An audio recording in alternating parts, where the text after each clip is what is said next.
Hey everyone, I'm Matt Friedman, Matt F. the Oracle. It's Thursday, October 22nd, 2015, and it's time for another edition of the College Daily Slant, powered by Pro Football Focus and brought to you by DraftKings.com. This is the PFF radio show dedicated to college football and daily fantasy sports, and we have a great show coming up. With me is Wes Huber, a PFF Fantasy college football lead writer. You can follow him on Twitter at PFF_Wes, and also joining us as the first guest of the show is John Moore of RotoViz and RotoViz Radio, PFF Fantasy, and the College Football Experiment. You can follow him on Twitter at the CFX. John, how's it going? Matt, Wes, it's going great. Glad to be here with you. Yeah, it's awesome to have you on the show, and it's really a fantastic time of the football season. We have reached Week 8. The conference races are really starting to heat up. There's so much action to cover, and we've got you covered at Pro Football Focus with all the college football content you can handle, and with the PFF Fantasy Gold Package, you can get it all for only $29.99. All right, with John on the show, in the first half, we want to look at some of the notable players of this college season, maybe guys who are overperforming or underperforming. Look at how these guys are as players, maybe outside of their raw production. How do these guys look as potential draft prospects? So I think this should be a really great conversation. And then, as always, in the second half of the show, we're going to look at the plays of the week for DraftKings and FanDuel. So let's get into it. Wes, let's start with you. Who's a quarterback or two quarterbacks that you want to highlight right now, both kind of for what they're doing and then also maybe for their draft potential? All right, I'm going to start in Memphis with Paxton Lynch. We're talking about a guy that comes in at 6'7", 230 pounds, so he obviously has the size to match up with the NFL needs. He has 2017 eligibility, but his season so far has been amazing, to put it lightly. Bear with me as I go through some numbers here. He's the second most efficient quarterback on this season. He has the second highest yards per attempt average in the nation at 9.74. He has the second highest completion percentage, second highest accuracy percentage, the third highest completion percentage under pressure, and the third highest accuracy percentage under pressure. The type of quarterback that I think he will be suited to for the NFL is as a pro style offense. Memphis uses the third highest percentage of play action in the country. And when he's in play action, he's very smooth when he's asked to roll out. He delivers on time with very sound mechanics. He has a QBR that increases from a very solid 101.7 to a near perfect 151.2 using play action, and a 9-0 touchdown to INT ratio. Defenses, they have to account for him outside the pocket. Despite his size, this guy can run. He's got some very deceptive speed, and he's the kind of guy that likes to look to strike through the air prior to bolting as a runner. He's not somebody that just settles to take off on his legs. He stands tall in the pocket, which I really love. He has a three-quarter delivery and a very quiet release. And the second guy that I wanted to talk about is somebody that I've mentioned several times before, and that's Mason Rudolph of Oklahoma State. He's 6'4", 217 pounds. He's obviously only 9 games into his career, but man, has he looked phenomenal so far. Last season he had a 3-game trial, and it burned his red shirt, but it looked like an extremely smart decision. He's the 11th highest PFF rated quarterback to date, and that just speaks to his maturity at such a young age. He has actually the 8th quickest average time to throw, which is an amazing number. He releases the ball in 2.32 seconds, which is just you can't even put a price on that. He has a tremendous touch on his 20+ yard deep ball. And the accuracy on those throws may be his best trait. He sets his feet, uses his lower body. He has great weight transfer to drive the ball to his target. He works to square his shoulders to throw when outside the pocket, which is something you can't teach some guys. They're resistant to that transition. He has the 4th highest accuracy percentage on vertical throws at 61.0 in the FBS. He has the 9th highest accuracy percentage under pressure, which is again speaking to his maturity. And yeah, I've taken some heat for this comparison, but really Mason Rudolph is a comparable version of a young Andrew Luck while he was at Stanford. They're both 6'4". Mason Rudolph actually has a quicker 40 time at 4.55 to Luck's 4.67. He has a 37.5-inch vertical to Luck's 36. Their QBR during their freshman season, Luck was at 143.5, Rudolph 154, and their yards per attempt is nearly identical. This is a guy that the ceiling is very high for Mason Rudolph. I love his size. I love his potential. Wes, you just gave so much information there. I feel like I need to catch my breath. But John, I'm wondering if you could, give us a quarterback or two, but then also maybe if you have any ideas on Paxton Lynch as a potential pro prospect.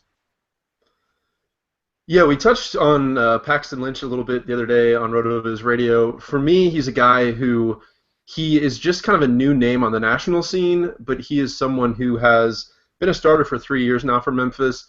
His numbers have basically trended across the board in the right direction over the last couple of years. Interceptions down, touchdowns up, the different passing efficiency measures on the rise, passing completion. So for me, he is a guy sort of probably not an entirely fair comparison, but almost like a Colin Kaepernick, like an oversized, hyper-athletic, multi-year starter at a smaller conference school that I think if this team continues to win like they have been, I think they could potentially be 11-1, 12-0 kind of team come to the end of the season, that he could really find his way into the first 3 rounds of the draft. I think Kaepernick was in the second round, maybe around 50th overall pick, and I don't see why something couldn't be in Paxton Lynch's future. Transitioning to a guy that I would be interested to talk about, was going back and forth a little bit with Chris Burke the other day on Twitter about this, and the name is Seth Russell from Baylor, which I know anything associated with the Baylor offense is almost instantaneously discredited as some sort of scheme or gimmick, but I want to bring up 2 recent Baylor quarterbacks, one being Robert Griffin III, who won the Heisman, I believe, in 2011, and then was the number 2 overall pick that year. And then Bryce Petty, who was a strong quarterback for Baylor, went in the early 4th round, I think 104th overall pick last year, and just kind of talk about Russell in comparison to those two. So I think there's a very real chance that Baylor could win the national championship this year. Russell is on pace to shatter all of what RG3 did in his Heisman campaign year. And that RG3 team wasn't even that great. I want to say they were maybe a 9-3, 8-4 kind of regular season team. Russell is on pace to blow all of that away. So now we look at him and we think, okay, national championship quarterback potentially Heisman winning quarterback, age 21, which is the same as when RG3 came out, at his final college season. And you're looking at it and thinking, if a team was willing to gamble on a guy like RG3, yes, he had tremendous athleticism, but so far you can make a case that Russell's actually a more efficient runner than RG3 was. I think he's in the neighborhood of 7 yards per carry so far this season. I think it's pretty interesting. Basically, the point that Chris made to me on Twitter was, one, we don't know if this guy is even going to declare. He's in his first full season as a starter. But if he does, can you really make a case that he's not one of the top 5 quarterbacks in the country right now? As far as prospect concerns, he's got the body type. I want to say he's in the 6'3", 6'4", 220-plus pound range, and he's got sort of that pedigree. Was an elite quarterback prospect. I want to say that over the summer at the Manning Passing Academy, he beat out everyone in the overall competition. That includes, the who's who of college football quarterbacks. And so, I don't know. I'd be curious to hear if you guys have any thoughts on Seth Russell, who's probably a little bit of a polarizing prospect. Not sure if he's 2016 or 2017, but all the same is a guy whose stock is really on the rise in college football right now. Yeah, obviously his numbers are fantastic. He's basically crushing everyone in terms of his passing, and that's with having had a bye early in the season. So I think he's a fantastic player. Wes, do you have any quick thoughts on Russell before we transition to running backs? Well, yeah, I think that the major difference is exactly what you brought up is his ability on his legs over what was provided by Bryce Petty last season. That it was a situation where when Petty was asked to use his legs, it was something that held back that offense. He's been a great addition to that team that has pretty much put the thought of Bryce Petty in the background. And I mean, considering the weapons he has at receiver, it's just really the sky is the limit. The one thing that worries me about the Baylor program is their secondary. It's a complete mess. I realize that a lot of the reason that they give up so much yardage is based upon the score, but they've been unable to stop some pretty poor offenses through the air, and that concerns me a little bit looking at their long-term future this season. All right, Wes, let's get to the running backs. Give us a running back or two that you think has some interesting pro potential. Sure. All right, yeah, I'm going to start with one of my favorite guys this season. It's Saquon Barkley at Penn State. He absolutely put on a clinic last week against Ohio State, 194 yards. And Ohio State was coming into that game one of the best run defenses in the country. I believe they were top 20 prior to that game. And really surprising and amazing at the same time. 4 of the 5 highest elusive ratings generated this season are from true freshman running backs. We're looking at number 5. We got Ronald Jones II at USC. Number 3, we've got Taj Griffin at Oregon, which is a really surprising name there. Number 2, Shannon Brooks at Minnesota. And then we have number 1, Saquon Barkley. Now, you have to remember that he has been injured over the last few weeks, but that in no way clouds the production that this guy has been able to generate. His elusive rating, as I just mentioned, at number 1, 24% higher than Shannon Brooks at number 2. He shreds through arm tackles like they're not even there. He has the speed to take it to the house. Basically, just wrap your mind around this. He has 28 missed tackles and 66 rushing attempts. It's absolutely amazing. He has 11 15-plus yard runs on only, again, 66 rushing attempts. That is just ridiculous production in a Power 5 conference. He had nearly 200 yards rushing against Rutgers and, as I said, Ohio State. And they're both top 30 run defenses, and not really a large enough sample size, but something that I like to look at when I evaluate a running back for their NFL future is their ability in pass protection, and Barkley has yet to allow a single pressure this season. The next guy is another player I'm really excited about, and that is well under the radar, is James Butler at Nevada. 5'9", 200 pounds. He's got 2018 eligibility. Who is James Butler? Well, let me explain.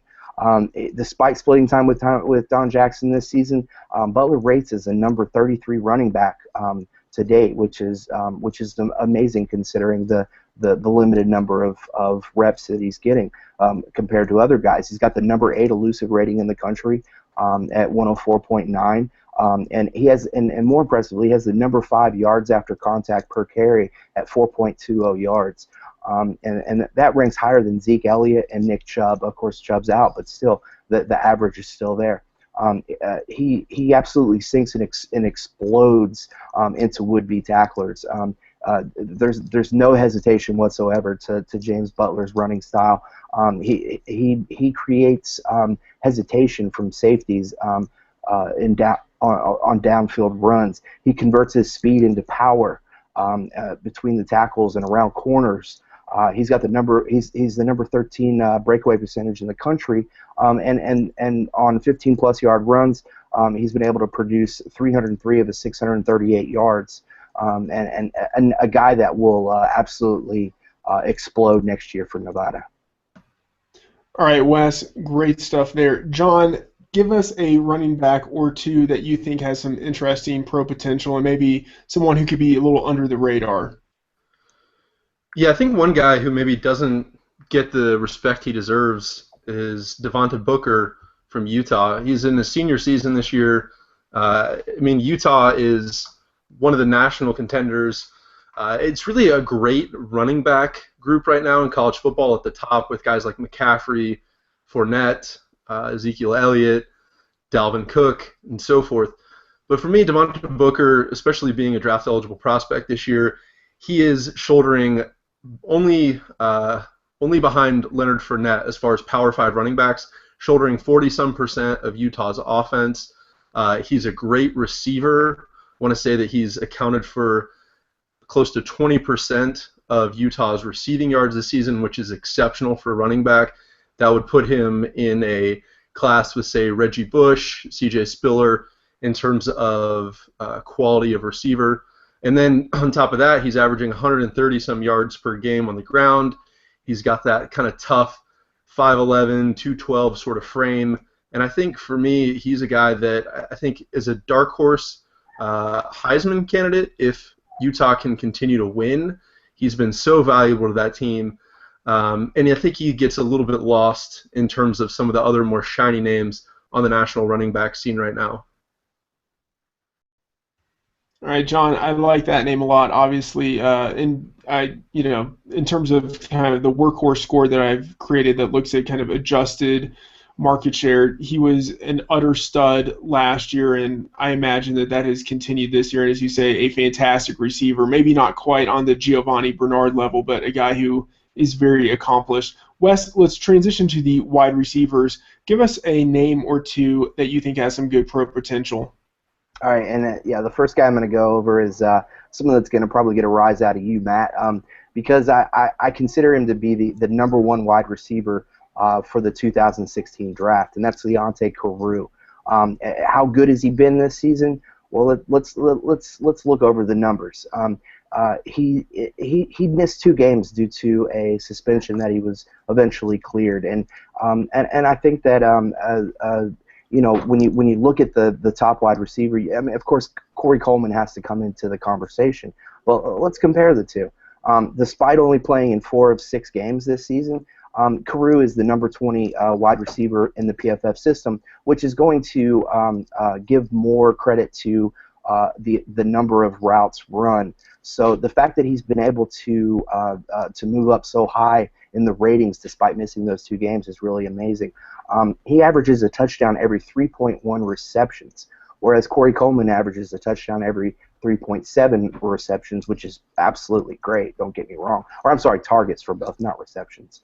But you also have to consider that Corey Coleman has Seth Russell throwing the ball to him, which John has already gone over, and an amazing NFL prospect, whereas Leonte Carroo has Chris Laviano, which is not somebody that we're going to be talking about for NFL potential anytime soon. And it's really amazing that Carroo has secured all 75 of his catchable targets over the past 2 years. I mean, that's absolutely amazing. And again, 4 games played, but he's number 2 in the country in 20-plus yard touchdown receptions. He's tied with Coleman. He's one behind Josh Doxson in TCU.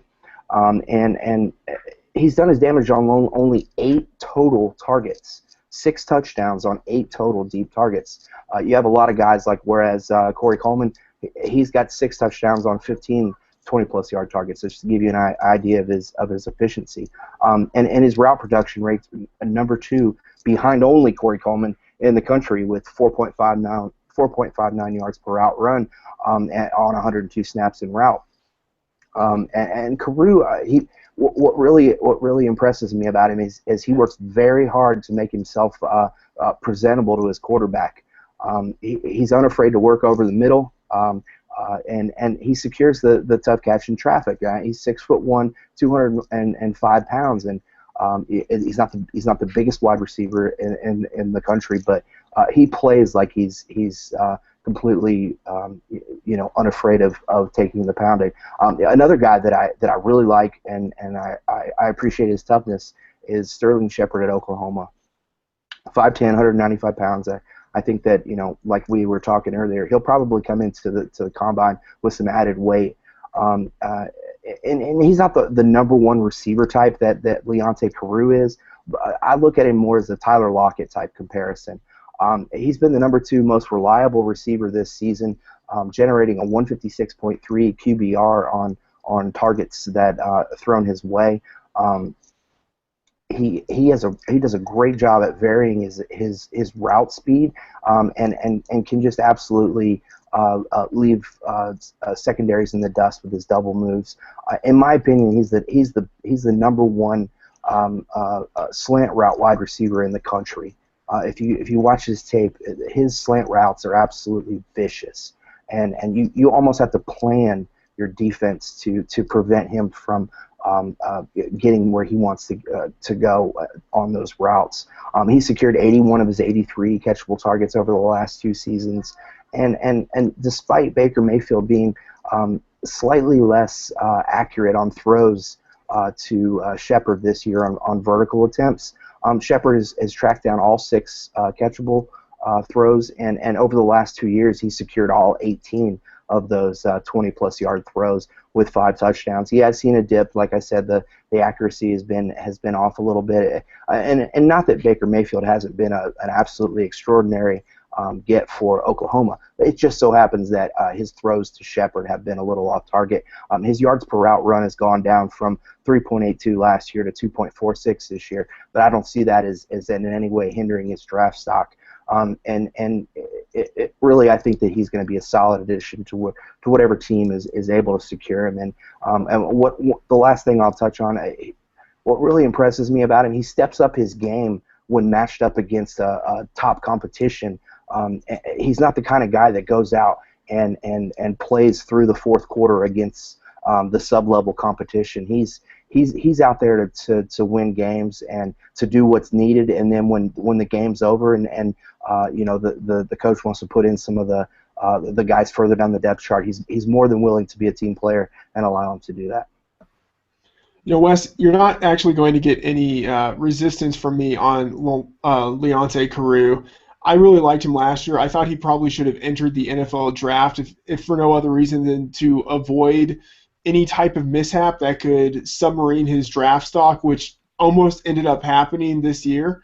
So, yeah, you got to love those guys who are those big-bodied receivers who can get it done as yardage accumulators and as touchdown producers. And so, yeah, I think he's definitely one of the top wide receiver prospects for this upcoming draft. John, what do you think, and who do you like at wide receiver?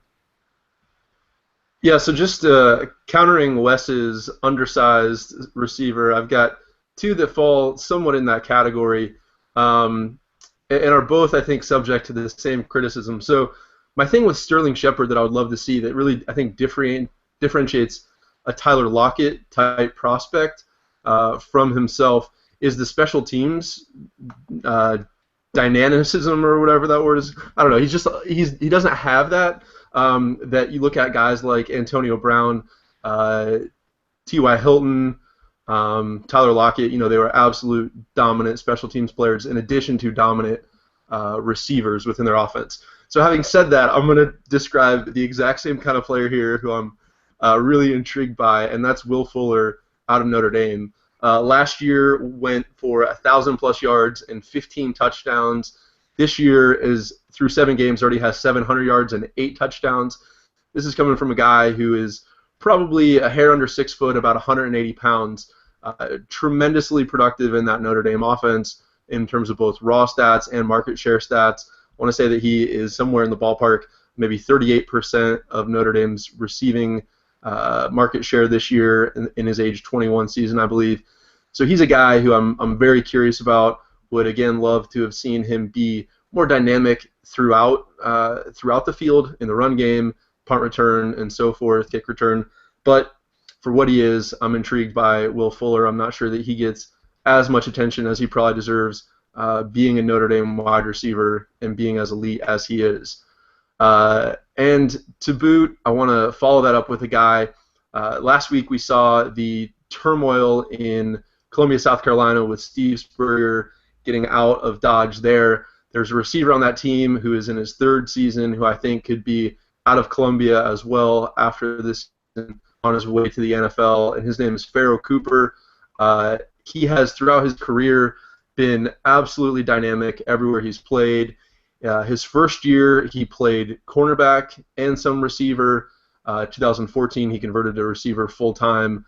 and then same for this year. But what really gets me about Cooper is so far this season on a South Carolina offense that really doesn't have a ton going for it, he has accounted for, I think, 42% of the receiving yards there at about 95 receiving yards per game. So he's getting it done both market share and on the raw stats level.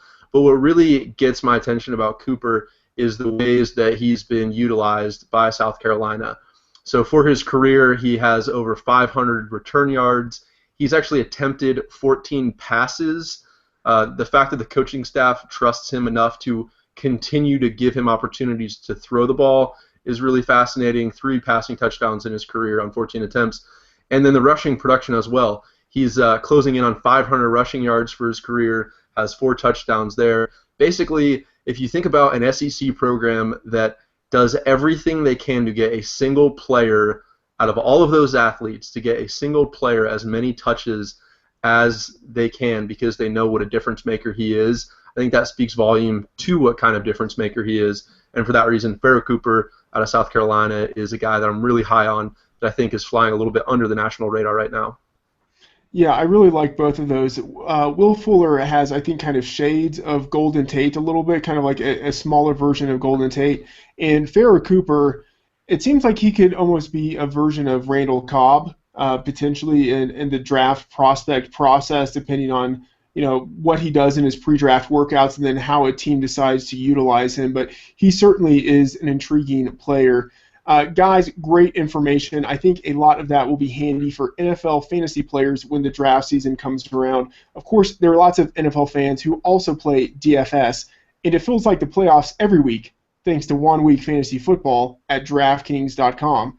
With millions of dollars being won each week, every play in every game could take you closer to a life-changing payday. This isn't fantasy as usual. This is DraftKings. Welcome to the big time. Hurry to DraftKings.com now and use promo code PFF. With your first deposit, you can play for free in this Sunday's $1 million fantasy football contest. First place takes home $100,000. Enter PFF for a free entry now at DraftKings.com. That is DraftKings.com.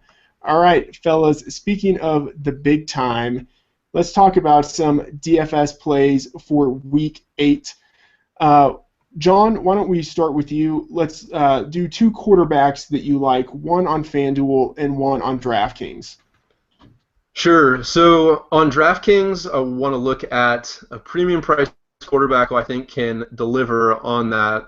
Not only that, but return value. That's Greg Ward from Houston going up against UCF on the road this week. He's $8,800 there, which is the 4th highest salary, but he carries my #1 projection in the early games there. A couple things that draw me to him. He's obviously been a prolific producer so far this season. He's a legitimate threat to go for 300 yards passing and 100 yards rushing in any game that he plays. So here, my attention then turns to the UCF defense. In the 2 games that they've played against quality dual threat types of quarterbacks, against UConn and Bryant Sharefs, and South Carolina and Lorenzo Nunez, they gave up about 300 total yards to both those quarterbacks, multiple touchdowns for both of them, and I'm not entirely sure that UCF will have seen anything close to what they're about to see from Houston this week. One number that jumps out to me for UCF is how futile their defensive line has been in really generating any kind of pressure, any kind of playmaking ability. They are 108th in the country in sack percentage as far as how often they generate sacks in the opposing quarterback. So not a lot of playmakers in that front 7. Greg Ward should have lots of time to not only find his playmakers downfield, but also make plays with his legs. He's a guy that I think can return value for you despite his premium salary. And then across the way at FanDuel, a guy that I'm really interested in this week is Baker Mayfield. Again, we're talking top of the line types of quarterbacks here. He has the 4th highest salary over at FanDuel and projects as my 3rd highest quarterback there. But what draws me to him is his matchup against Texas Tech. Texas Tech gives up, they rank 120th nationally in plays per game allowed.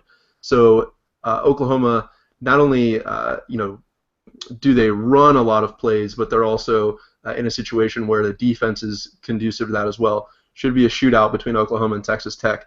But then looking at recent games, over the last 4 games that Texas Tech has played, they got shredded by Trevon Boykin for 500-plus yards. Seth Russell went for 350-plus on them. Ryan Willis, making his second career start for Kansas last week, went for 330-some yards against Texas Tech's defense. And then the one game in the last 4 that they didn't get shredded in the air, they got shredded on the ground. Freshman Mike Warren from Iowa State rushed for somewhere in the neighborhood of 230 yards on that Texas Tech defense. So Baker Mayfield, who is one of the most relied upon quarterbacks in the country to make plays for his team, I expect him to have a big day both in the air and on the ground with his legs. John, great stuff there. And speaking about Greg Ward, I really like kind of picking him on DraftKings. At FanDuel, he's the number 2 priced quarterback. On DraftKings, he's the number 4 priced quarterback. I think a really nice discount there. Wes, who do you like at quarterback this week? All right, I'll start at FanDuel, and I'm going to go with Ohio State and JT Barrett. It comes in at $8,000 going up against Rutgers. And I should note that Cardale Jones was actually one of the most efficient quarterbacks in the country over the last 2 weeks.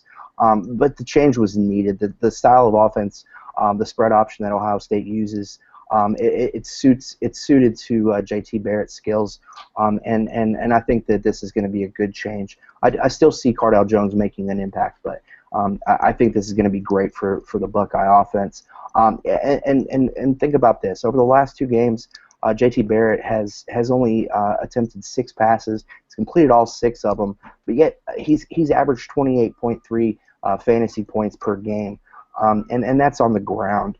He had 23 rushing attempts in week 6 and 7. Apologize, my son gets upset about something. Yeah, had 23 rushing attempts in week 6 and 7. Averaged 7.1 yards per attempt, and per game averages of 82 rushing yards and 2.5 TDs, which is where the real value is. We're looking at a 63.5 over/under, and Ohio State's expected to score around 42 points. And the Rutgers D has actually been very good against the run, extremely vulnerable against the pass. But the thing to remember is that they have yet to face a scrambling quarterback or an option style quarterback this season. They've surprisingly faced pocket passers so far this season. The Rutgers secondary has only been better than UTEP in the entire country in PFF standards. They're allowing the 15th highest QBR and 3rd most passing yards per game in the country. I see JT Barrett having a monster game against Rutgers this week, and at $8,000, that is just more than justified. Over on DraftKings, we're going with a value play, and it's Brandon Harris at LSU coming in at $5,800, going up against Western Kentucky's high-powered offense. Now the odds makers would like to suggest that LSU is going to absolutely destroy Western Kentucky with, I believe, a 16-point spread. That is not going to be the case. LSU's defense has not been as strong as those numbers would indicate. And also in this matchup, Brandon Doughty is not a bad play. I realize his salary is high and the LSU defense is very much respected. But like I said, the LSU secondary has not been as tough as you might think. Brandon Harris has averaged 17.9 points per game over the last 2 weeks. Now, one of those games was against South Carolina when he began to establish a connection with his number 2 and 1 and 2 wide receivers, Trevin Doral and Malachi Dupree. But the second game was against the number 10 passing defense of Florida, and he was a very impressive player in that game. Now, going back to Western Kentucky, they've actually been strong against the run. They're number 59 in PFF run defense rating, and they've only allowed 6 touchdowns to opposing running backs. That's not to say that Leonard Fournette will not have a great game, but more to say that LSU will rely on passing the ball more than you might think. Western Kentucky allows the 82nd best QBR in the country to opposing quarterbacks, and they've surrendered 15 touchdowns through the air. They also rank 106th best in the country at preventing passing yardage, allowing 265.4 yards per game. The 67-point over/under and the perfect weather conditions leave Brandon Harris as a solid play, especially on DraftKings, where you choose your two quarterbacks and you want to save your money to put some guys like Corey Coleman and some of the other higher priced flex options into your lineups. Wes, I like that, and it was even nice to hear your son agreeing with you on the JT Barrett displeasure that it took so long to get him into the lineup. Now, John, let's transition to running backs.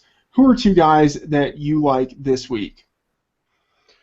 Sure. So starting at DraftKings, the guy I'm looking at is Kadre Allison from Pittsburgh going up against Syracuse. $5,800 is his salary there, which is 15th highest. I've got him with a top 5 projection. Looking at the Syracuse defense, they have over their last 4 games allowed to the opponent's lead running back 185 yards, 251, 184, and 127. So that does not bode well facing a running back like Kadre Allison, who over the last 3 games has seen an uptick in his workload, 19, 13, and 22 carries. Pitt is one of the most run-heavy teams in the country.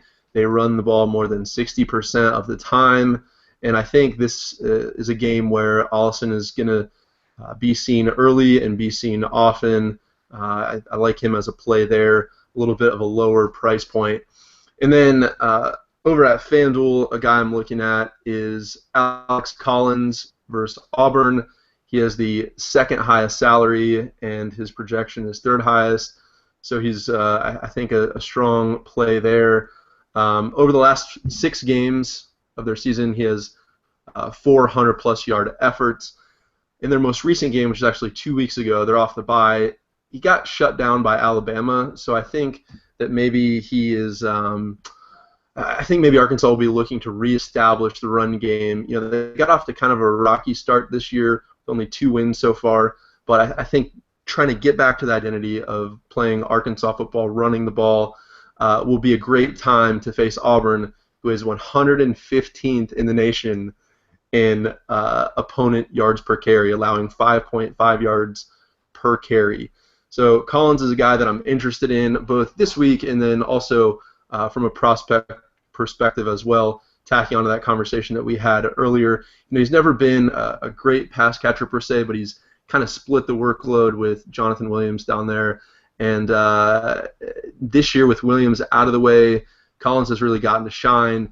He's right on pace where he should be as far as age and production. He's a solidly built back, 5'11", 215 pounds. So he's a guy that I'm interested in, not only for this week in DFS, but also over the longer haul as a prospect as well. All right, Wes, I think we might as well just stop the show because John talked about Kadre Ellison, and now you have no one to talk about at running back. But if you can find 2 other guys to talk about, go ahead and do it. Who do you like this week? Yeah, it's definitely disappointing that he stole my pick, but I'm just kidding. I'm gonna go with a guy at DraftKings that I've already spoken about, and for obvious reasons, Saquon Barkley at Penn State, going up against Maryland. He comes in at $5,600, which is just it's almost a crime that he's so underpriced.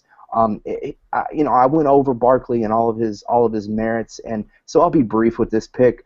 Maryland has the 99th ranked run defense in the country. They're giving up 196 yards a game, and they've allowed 14 touchdowns to running backs. They surrender 35 points per game to opposing offenses, and they have the number 78 ranked red zone defense in the country. Penn State is a near touchdown favorite in this game, and the offense, the new Penn State offense, it runs through Barkley. It's no longer the Christian Hackenberg offense. Over on FanDuel, and this is to piggyback on John's play of Baker Mayfield, I'm going with Oklahoma running back Samaje Perine. And going up against Texas Tech, you almost can't go wrong unless you're Kansas. Texas Tech is the 122nd ranked rushing defense in the country. They give up 263.9 yards on the ground. They allow 5.8 yards per attempt, and they've allowed 19 touchdowns to opposing running backs. Oklahoma is projected to score 44 points in this game, so there's plenty of opportunities to go around. And they're 14-point favorites, so they'll likely be burning the clock with P. Ryan. And that's also another guy that you can look at is Joe Mixon as well. P. Ryan has been limited thus far after the team has gone to the no huddle air raid style offense, but he still ranks 30th in the country in elusive rating, which basically just his ability to break through tackles and to generate yardage after contact is obvious, and it's been able to overcome the slow start. He could see a significant boost in confidence going up against Texas Tech this week, and you also have to consider that in 4 of 6 games this year, Oklahoma has faced run defenses ranking in the top 30. So that is also partially to blame for the slow start. I look at this game as with the expectation that P. Ryan will put up similar production that he did against Tulsa in Week 3, 22 carries, 115 yards, and a touchdown. And at $6,300 at FanDuel, that is more than enough to justify the price. All right, Wes, good stuff there. John, let's go to wide receivers. Who are 2 guys you like this week? Yeah, it's funny. Wes and I are kind of on the same situations, if you will. He mentioned Saquon Barkley. I'm actually looking at a Penn State wide receiver at DraftKings, so I think can be kind of a discount play there. Chris Godwin from Penn State going up against Maryland. His salary is outside the top 30, but I think he could be a top 10 receiver this week. He is easily the most preferred receiver for Hackenberg. He's accounted for 40% of Penn State's receiving yards this year. Maryland's they've been pretty susceptible to big games by opposing wide receivers. Ohio State's Michael Thomas, West Virginia's Shelton Gibson, and then 2 of Bowling Green's wide receivers have gone over 100 yards against Maryland. They're coming off the bye. They just lost their head coach, who's more renowned for his defensive chops, replacing him with Mike Loxley, I believe, who is an offensive mind, had a terrible go at New Mexico, and I think that even though traditionally I might be a little more optimistic about teams coming off the bye, I think in this case I might be a little bit fearful if I'm a Maryland fan for what that defense might look like against Penn State this week. Over at FanDuel, the wide receiver that I'm curious about is not curious about that I'm interested to play this week is Aaron Burbridge going up against Indiana. He's got the 10th highest salary at $6,800, but I think he could beat that and be maybe a top 5 receiver this week. Indiana, their defense overall is just not very impressive. They rank 105th in the country in opponent yards per play. So whether it's on the ground, through the air, they are really beatable in lots of different ways. I can see a game where Michigan State looks to kind of reassert the run game and hit a few play-action plays over the top after the run game got shut down last week. Burbridge is clearly Connor Cook's favorite target. And then looking a little bit beyond this week to his potential NFL prospects, Aaron Burbridge is a guy who I'm increasingly interested in. He's a little bit of a late bloomer, but in almost an unusual way in that he has been a producer for Michigan State, but then this year, his 4th season, he's going to turn 22 at the end of the year. He's really just emerged into a dominator for them. Accounted for 42% of the team's receiving yards, has the size that you look for in kind of that 6'2", 210-pound range, and he's a guy who I think has helped himself a lot this season, and looked great in a fun battle last week against Michigan's Jordan Lewis, who's one of the most respected cornerbacks in the country. I'm really curious to see where things go from here for Aaron Burbridge, but for this week, I like him as a play at FanDuel. Yeah, John, I like both of those calls, and I would be remiss if I didn't also mention that, of course, Corey Coleman is the greatest DFS wide receiver in college football history. Wes, any thoughts on who you would be playing this week, your 2 wide receivers at DraftKings and FanDuel? I'm going to go with two value plays, and both guys that have really emerged over the last couple of weeks, yet have been able to avoid a lot of attention to their success. On DraftKings at $4,600, I'm going with Florida State wide receiver Kermit Whitfield. Everett Golson has been looking for a number one wide receiver since week one. Whitfield was down on the depth chart to begin the season, and the Seminoles gave every opportunity to Travis Rudolph to be that guy. He's failed to step up and show that type of ability, and Whitfield over the last 2 weeks has emerged to potentially be that possession receiver that Golson is looking for. Like I said, he's a possession receiver type. He has 0 deep receptions over the last 2 games, but he fits really nicely into the DraftKings full PPR format. He's averaged 9 receptions, 133.5 yards, and a half touchdown over the last 2 games against Louisville and Miami, who have relatively decent secondaries, pass defenses. Florida State is a touchdown favorite. They're projected to score 32 points. There's plenty of opportunity for Whitfield, even though I don't think a touchdown is absolutely necessary for him to meet his value at $4,600. But Georgia Tech has a bottom 30 PFF rated secondary, and they've allowed 9 touchdowns to opposing wide receivers. On FanDuel, a guy that really impressed me against Kentucky last week, Ricardo Lewis of Auburn, comes in at $5,600. He's going up against Arkansas. After Duke Williams was suspended, or actually kicked off the team, Lewis stepped forward and has become the number 1 wide receiver. Over the last 4 weeks, Lewis leads the country with a 5.97 yards per route run value. Arkansas is a good defense, but their secondary is actually the 21st worst in the country in the PFF rating system. The Razorbacks allow 258.3 yards per game through the air and 12.2 yards per completion, and they allow opposing quarterbacks to be quite efficient, considering that they have the 107th best defense against QBR. And also consider that, like I said, Lewis he's just not a guy that has garnered a whole lot of public attention, and is likely to be highly under-owned this week, and not only is a great cash game play, but could also be a extremely good GPP play as well. Hey Wes, great stuff there. And one more player I'll mention is Drew Morgan, who's on the other side of that Arkansas-Auburn matchup. He's done pretty well in the last 4 games since becoming the lead wide receiver there, so he might be someone to keep an eye on at FanDuel. I think he's around 5,700, so an intriguing guy there. And speaking of FanDuel, let's go to the tight ends. It's everybody's favorite segment of the show. John, who is your tight end play this week at FanDuel? Yeah, in the early slate, I'm looking at a guy, Hunter Henry, from that Arkansas-Auburn game that we just mentioned. He's third highest, price player, but third highest projection. Really, for me, specifically why I'm interested in him this week, we've had a lot of turnover there in the Arkansas receiver core. Henry has been one of the staples, along with Drew Morgan, who you just mentioned.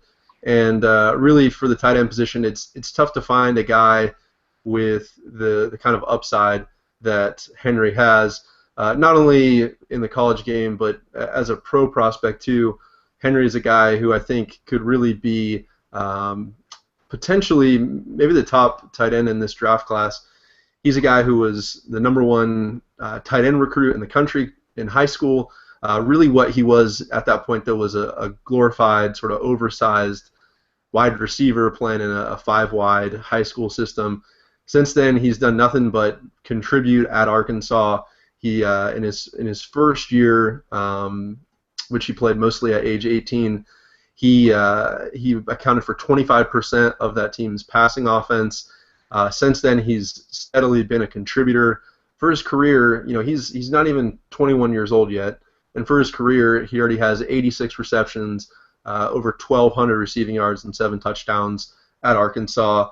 And so for me, he's just a guy that I'm not in love with, but I'm highly interested in as an NFL draft prospect. And then for this week, I think he has a good matchup going up against Auburn. All right, John, I hear you there. He is an intriguing guy. Wes, who do you like at tight end this week at FanDuel? Yeah, it's going to come as a big shock, but I like Lucky Hodges this week against Duke.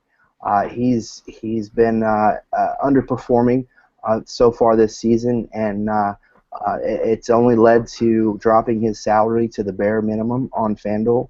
I on our very first podcast, I went over the merits and the NFL potential of Hodges. Last season, he caught 45 passes and 7 touchdowns, and really put his name forward as one of the top tight ends in the country.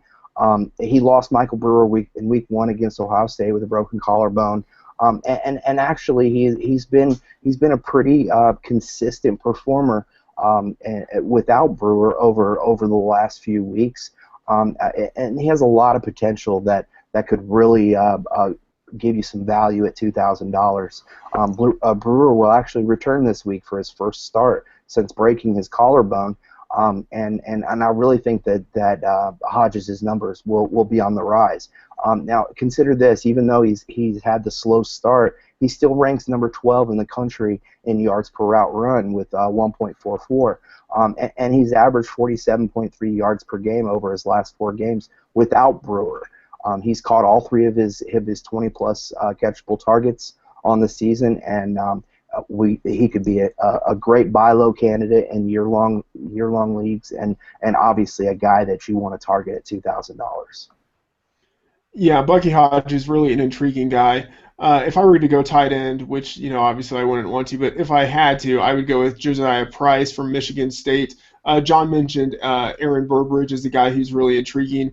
Price actually is tied with him in the lead for touchdowns on the team. So at the tight end position, you're really just, if you're not going for a premium guy, you're just hoping to find some touchdowns. And Price is a guy who has put up a lot of touchdowns in blowout games, and that's what we're projecting for Michigan State. So he might be a guy, if you're punting on the position, he's a minimum salary play. He might be a guy to go with. All right, John, let's go to DraftKings. Which player has you feeling flexy this week? I'm feeling flexy about DeMarcus Ayers from that Houston offense going up against UCF. A lot of the same reasons that I mentioned for Greg Ward earlier as my DraftKings quarterback. DeMarcus Ayers as a DraftKings flex. He's priced at $6,200, so a little bit above average in terms of price. But what intrigues me about him is his multifaceted usage in that Houston offense. He has, between running and receiving, gotten at least 7 touches, I think, in every game this season. As some upside, he has fielded punts and handled some special teams duty, which, on the off chance that a terrible UCF team gives up a return touchdown, he would presumably be the guy to do that damage. And so I think there is some good floor in the fact that he has found such a niche for getting touches in that offense. And I think there's some upside as well with the potential that he has a big day paired with Greg Ward, or he's able to contribute a touchdown in perhaps the ground game or through special teams. All right, Wes, give me your flex play of the week at DraftKings. Yeah, I mean, and just to further the DeMarcus Ayers discussion real quick, he actually had 2 special teams touchdowns last week. One was called back. I did the analysis game for Houston, and I mean, he is just a man among children. At least against Tulane last week, he was very impressive. Okay, my flex play is Malachi Dupree of LSU. I'm gonna throw a stack in there to go along with Brandon Harris going up against Western Kentucky. And I already mentioned how obviously the Hilltoppers have a high-powered offense. Over the last 2 games, Malachi Dupree has put up 6 catches, 74 yards, and a TD against South Carolina, and really impressed me with 4 catches, 115 yards, and 2 TDs against Florida's top 10 passing defense. He's averaging 30 fantasy points per game over his last 2. On the season, he's averaging 2.29 yards per route run, and 3 touchdowns to Travin Durrell's 0. Western Kentucky allows the opposing quarterbacks to have great efficiency, ranking number 82 in the country. And I already mentioned they've allowed 15 touchdowns to wide receivers through the air. And I like that 67 over under. It favors LSU, and I think that a lot of that yardage and hopefully some of those points are going to go through Dupree's hands. He comes in at $4,100, leaving plenty of money out there on the table to pick up those higher priced guys. All right, Wes, great stuff. And then finally, let's talk about GPP plays. John, who is one guy you really like this week, a guy you think has a high ceiling? Can we get over to Wes for a moment? Yeah, Wes. Okay. Give me your winner for the week. All right, yeah, a guy that is another under the radar player, Deontay Foreman of Texas, running back, comes in at $3,900. They're going up against a solid Kansas State run defense. But consider this: despite facing Oklahoma and TCU in the last two games, Foreman has generated 17 fantasy points per game, and which presents great value at $3,900. And you are probably surprised to hear that he is the 29th rated running back in the PFF system right now. And that's due to his all-around game. He's a player that not only does a great job blocking and in pass protection, he catches the ball. He has very soft hands, and really the grade is so impressive considering he's only gotten 52 carries. I see that number going way up as the season goes along. Jonathan Gray, his time as a starter has come and gone. He needs to take a lesser role in that offense because Deontay Foreman has been the most dynamic player in that offense over the last 2 weeks, and I don't think he's very far from being the featured back for the team. And one guy that I really like as a GPP play is Johnny Jefferson from Baylor. He's a guy that is that second running back on the team for Baylor, and in blowout games, in all of the games that Baylor has won by 28 points or more, he has actually had some pretty outstanding production. In those 5 games, Baylor's won by 28 points. Jefferson has averaged over 10 touches. He's had around 73 scrimmage yards in those games, and he has 0.8 touchdowns per game. So if you're looking for a guy that's pretty cheap but has a decent chance of scoring a touchdown, I think Johnny Jefferson is one of those guys. When they rest Shockland Wood, he can come in and in what is expected to be a pretty big blowout victory at home, he should have a pretty good opportunity of scoring a touchdown. John, who's a GPP play that you like?